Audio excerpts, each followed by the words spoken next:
terms of asking kind of the right questions and figuring out who you're going to go for in that RFP process, one thing is reading the website. What are your options? Another thing is, looking at the reviews online.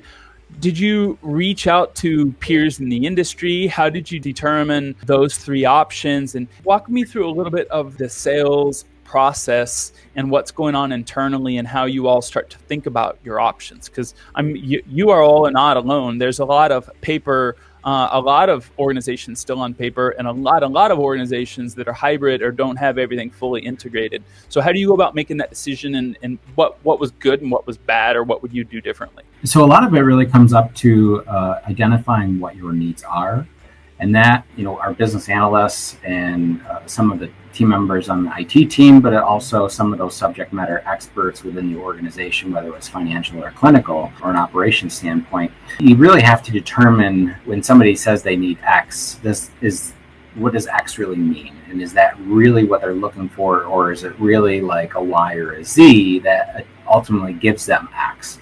So it's really identifying some of those things. And we have had lots of conversations with different post-acute care organizations. Thankfully, I've got a large network of peers that have gone through this, are still going, some that are going through this now, and asking some of those questions about, what are you using, what's not working well, from a support standpoint, is the software continuously being updated, is it meeting the needs?